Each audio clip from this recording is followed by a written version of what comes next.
These days, telling truth from fantasy when you're watching television can be a bit of a challenge. The drama is so realistic, and yet the reality is so dramatic. It turns out there is no place called Walford in the East End of London. So there I was for the last 30 years, thinking I was watching a documentary. But that's fine. It's only entertainment after all. If, however, like tonight's Rogues, your business is offering desperate people jobs, you need to make sure you're not part of an elaborate and destructive soap opera. Otherwise, your heart is in the wrong place.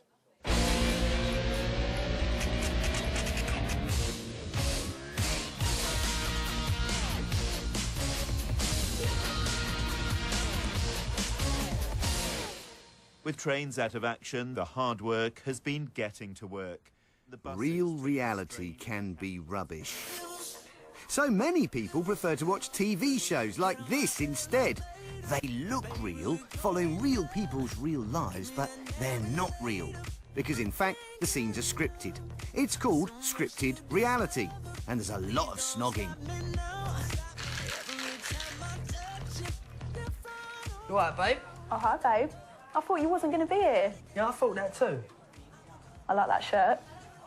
Thanks. Kind of keeps me top half nice and warm, you know what I mean?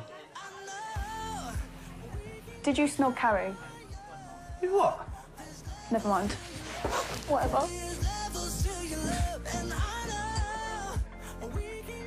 You see, it's a highly glamorous world where people just seem to go places and then chat using all the latest urban slang. Everything looks amazing. Nobody seems to do any work of any real value, and yet we get to eavesdrop on some staggering conversations that will make your jaws drop. Is chicken a vegetable? No, it's a cheese, isn't it? It's not unlike life at Heart Communications, run by director Lara Kellard. Its call centre is based in this shiny shared office in Welwyn Garden City. But like scripted reality shows, things aren't quite what they seem. Now, we know that Heart Communications has 3 telephone services. One of those is a telephone answering service, and we have no complaints about that whatsoever. But the other 2 we believe to be misleading their customers. And that's not Ream. Ream means good. The first one is a premium rate helpline, which costs callers £2 a minute. Let's say you've forgotten how to change the password on your social media account. Type the problem into a search engine and up pops Heart's helpline number, manned by people it describes as trained advisors. But former employees like Gemma have told us that's not the reality. So what was your background, your kind of expertise in that area? We had no training, no technical training whatsoever. How did you answer their question then? We had to type their problem into Google and then just read from Google troubleshooting. Yep, it seems Heart charges callers £2 a minute to look up stuff on Google. They do admit this in the small print. But for Gemma, it was a con. How did you feel when you were doing that? Immoral, incompetent. I mean, we didn't know what we were talking about. They also claim that their helpline is fast. We had to keep them on the phone for 18 minutes. It was a premium rate number. You were told specifically they had to stay on the phone that long? Yeah. Or we would be questioned why and possibly fined. Right, time to put Heart Communications to the test. We need an appropriate passerby. Oh, hello. Excuse me, sir. Yeah. Wouldn't have a laptop on you, would you? Oh, yeah, I have actually. This is gonna work. Yes, it's time for a race. Who can solve a simple Facebook problem first? Our researcher or the guy on the laptop, whoever he is? All I just want is, like, if someone Googles me or whatever, that, you know, my profile won't come up. Not a problem. What was your name again? Ryland. OK. Could you get on Google, please, Ryland? Sorry, you have to bear with me one moment. My system's just frozen. I love a bit of Google. And can I take the first line of your address, please? My address? Completely irrelevant. To solve the problem, all you do is untick a box on Facebook. I am unticking the box that needs unticking. Done. 63 seconds. 63 seconds. But it takes Hart another 12 minutes to solve our problem, asking utterly pointless questions to drag out the call and get another 24 quid out of us. Let's bang up, you can't stretch it out like that. No, I would agree with you, Ryland. Stretch it out. So, scripted reality couple, we've got a firm which seems to be stringing out its calls for as long as possible. I'm going down Nan's for a sausage turnover. Shut up. 100%. What a salty potato. So what I'm thinking of doing is putting a pair of Capri Suns into this call centre to see if it is proper sick or it's going to give me the hump. I know it's a lot of ag. Do one. Huh? Do one. OK, let's do one, shall we? Yeah. Our first stooge undercover at Hart Communications is Alice, who's hired by call centre manager Jade Hall. She's worked here for 4 years, so speaks with authority when she tells Alice how to resolve callers' problems. Google it, see what you can find, get them to do it while you're on the phone. Yeah? Just on Google, then. Well, at least they do fix people's problems, don't they? Don't they? Most of the phone calls don't be fixed. No, then. In fact, this operator's keeping a woman on the line for 14 minutes that will cost her £28, knowing full well he can't solve her problem. He tells her he submitted a form to Facebook asking them to change her email address. That is a lie. No, I didn't fill out a form, and Facebook won't contact her. You can't change an email address, that's just me. Oh, so... Yeah, I've been the truth a little bit. Yeah, or lie. I wonder what the staff think of having to do that sort of thing. Yeah, it's costing them like £2 a minute, and I just feel so bad and I have to keep them on the phone. I'm like, oh God, I just think it's kind of a bit of a scam. Yeah, why on earth do it then? Here's Jade to explain. If you don't make the call long on purpose, you can get in trouble for that. Because every call needs to be 14 minutes. So try and be as slow as you can, basically. They can't do that, that's not right. Well, yeah. I mean, I think it's not right. I don't really know. Hang on, what do you mean you think it's not right? Go and find an expert and sort this out. Here's one now. That was easy. Try not to be really quick. You've got to be quite slow. Well, from my perspective, that's a clear breach of the code, and therefore it's unlawful, and therefore the company could be fined for that sort of behaviour. Prolonging the call is against the law. Prolonging the call unnecessarily is against the law, and that's what is clearly being stated there. But Jade's just following orders from boss Lara Kellard, whose last helpline pulled in more than £500,000 a year. You see, it all adds up, which is why staff are told on their screens there is a target for every call, and short ones get a sad face.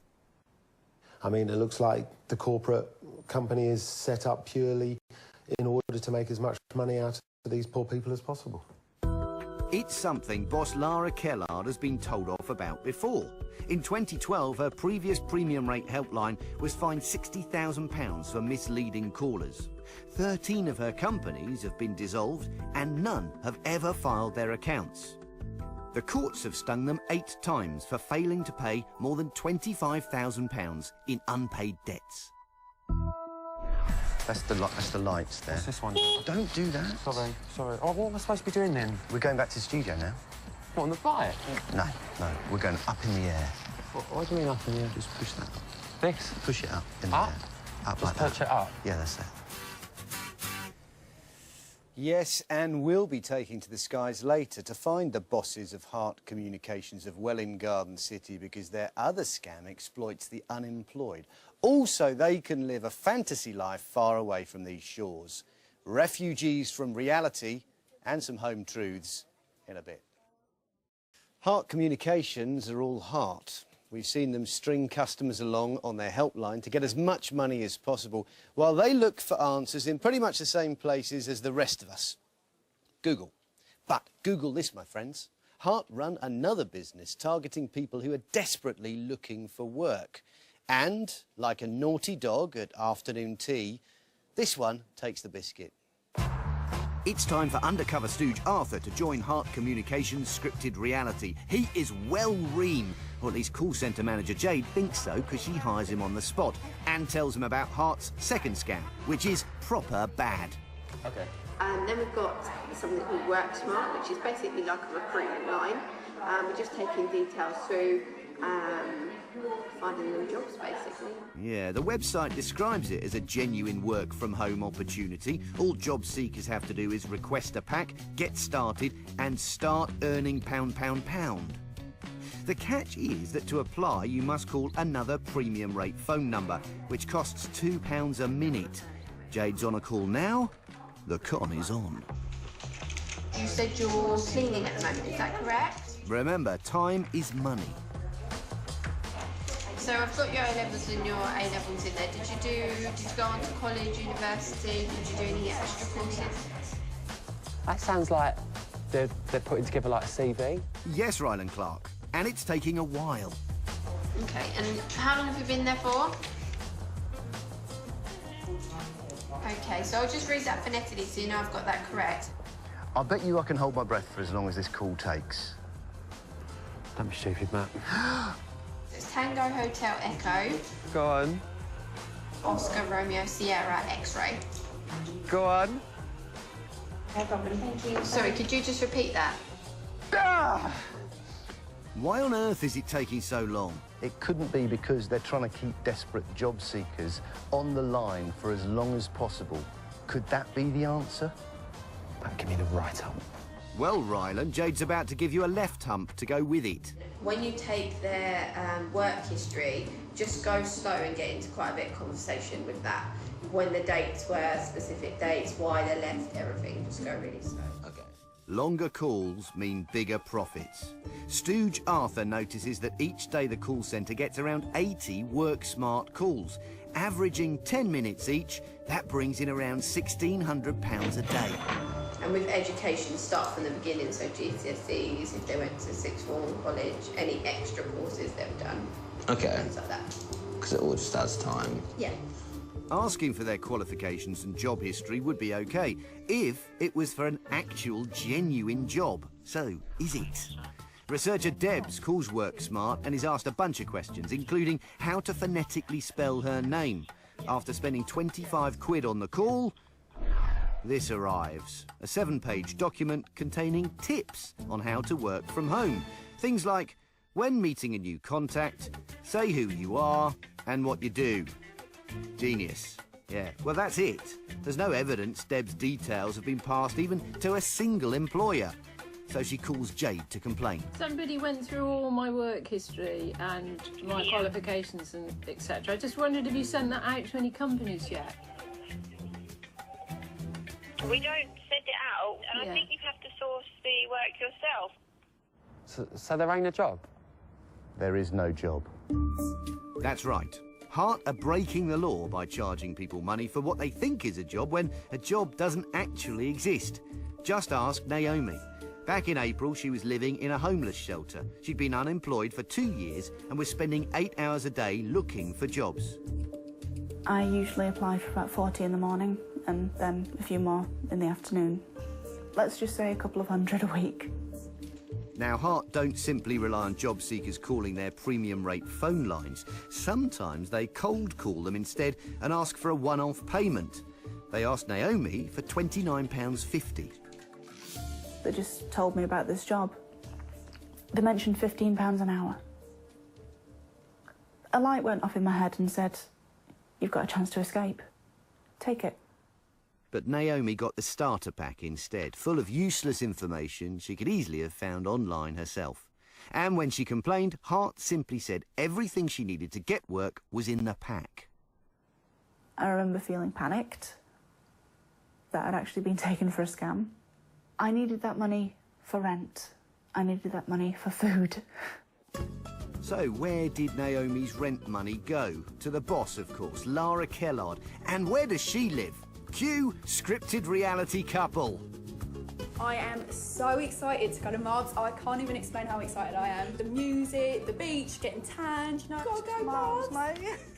Yes, Lara Kellard and husband Bradley, who helped set up the business, live in the Spanish resort of Marbella. They've scripted their reality so skillfully they don't have to share it with the rest of us here on Planet Drizzle.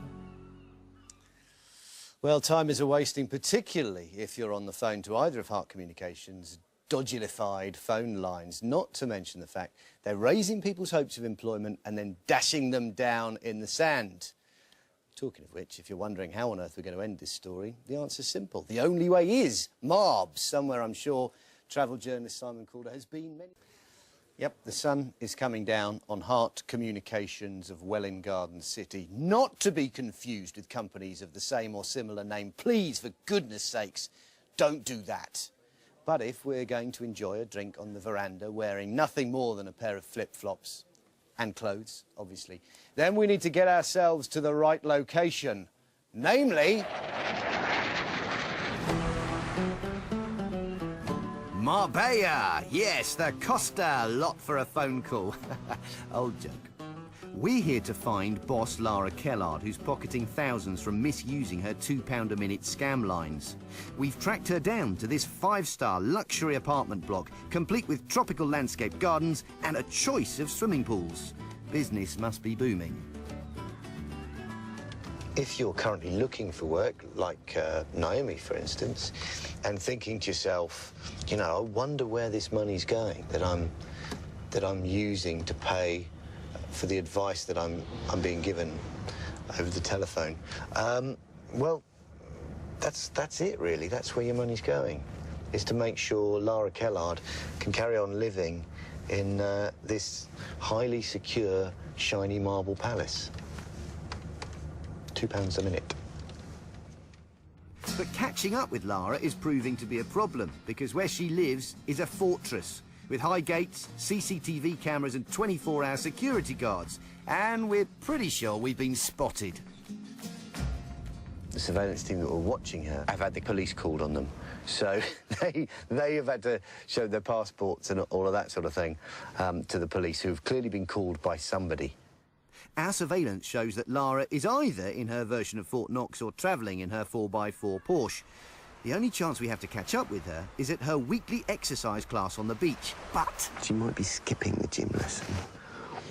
I mean, if she skips it, I don't think I'll bother, to be honest. Don't really see the point. Don't look at the timber. Lara is a no-show in Marbs. But we still need answers. So back in Hertfordshire, it's time to catch up with call centre manager Jade Hoare. Remember, she's an old hand. She's worked at Hart for 4 years, and she trains staff into squeezing money out of the unemployed and technophobes, many of them elderly. I do feel a little bit sorry for them. Why? I don't know, they're all biddies, aren't they, all of them? Well, yeah, but you've got to sort of look past that, because otherwise you're not going to get your minutes. Yeah, she's all heart. Time to lure her away from those phones. Oh, you Jade? Yes. Oh, hi, Jade. I've got a package inside my van out there. Can I have a look? Yeah, of course you can. Coming out now. It might have come from Spain. Yeah, my boss lives in Spain. Yeah, you don't say.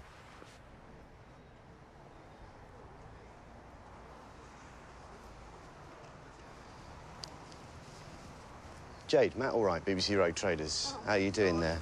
So the business that you're a big part of here, there's no reason for it to exist at all, is there, Jade? Because what you're doing is you're offering jobs to people... Well, not really. It's not my company, so... No, we know that. It's Lara Kellard's, but you're a big part of it. You're training people to cold call people who haven't got jobs, to offer them jobs which don't exist, and then getting them to call a premium rate line to spend as long as possible on that line so they rack up bills that they can't afford because they haven't got jobs.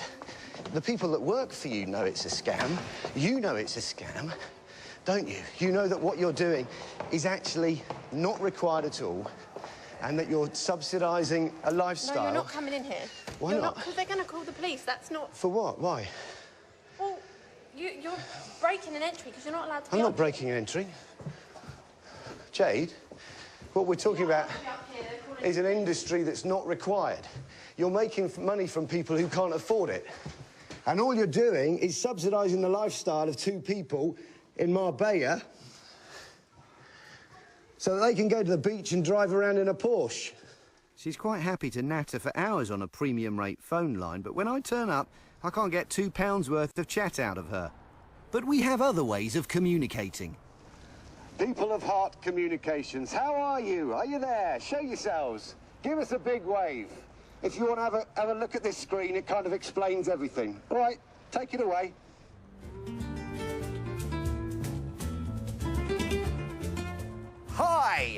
welcome to Don't You Wish You Were Here from sunny Marbella in Spain, playground of the rich and famous, where well-heeled, bronzed Brits like to be and be seen. What you probably don't know is that it's also home to Lara Kellard, the sole named director of Heart Communications, your boss. And this is where she lives. We must be clear, Heart shares this building with other businesses. Hopefully its call centre staff are getting the message, though. And this is what she drives to the beach. A flippin' big white Porsche. Maybe you're wondering where all the money came from. That's right, it's from you guys when you're dishonestly keeping people hanging on the telephone. Happy holidays! OK, I think you've got the message now, so we're going to go. Bye. Yeah, and if that looks attractive to you and you're thinking to yourself, I'd quite like a piece of that, what I'd say is this. The only way is not Marbs, you know? Other ways are available. Just to be clear once more, there are other legitimate businesses working out of that building in Welwyn Garden City. We're not interested in any of them, only in Heart Communications. Also, once again, there are other businesses called Heart. Please don't mistake any of them for this lot. Anyway, they've been in touch. They say they handle thousands of calls for hundreds of clients, and premium rate is just a small part of what they do. They claim to take regulatory obligations seriously and refute that WorkSmart leads callers to think they're being found or offered jobs. They say helpline agents are efficient and they have positive feedback for this service. Staff are not incentivised to prolong calls, and unhappy customers can contact them. The details are on our website, but then again, you may also want to contact us. Well, there's their response, but what we've seen with our own eyes means that while Lara Kellard may be in Marbella tonight, she's also very much in the Rogues Gallery. And thanks to everyone who's been in touch tonight. We've had an email about another drone that's crashed. We'll follow that up. Yeah, Paul Pergam, remember him? Of course, keep sending us your stories and tip-offs. Go to our website and click where it says send your story. You can, of course, write to us as well. The address on your screens right now. Next week on Watchdog, West End legend Sheila Hancock helps us investigate the spurious reasons insurance companies use to ramp up renewal prices. Vodafone hitting customers travelling abroad with huge charges, even though they've bought packages that are supposed to save you money. And after our Rogue Traders investigation into a puppy farm, where we found this little guy in a terrible state, we're asking whether now is the time for tighter regulations to help end this cruel trade for good. Gizmo is feeling a lot better and being well looked after, and he's coming in to pay us a visit. Yay, brilliant. That's Watchdog next week at the earlier time of 7:30. Adrian, though, is still reading his T&Cs, and he can't leave the studio until he's finished. So from all of us, but not him, goodbye. Good night.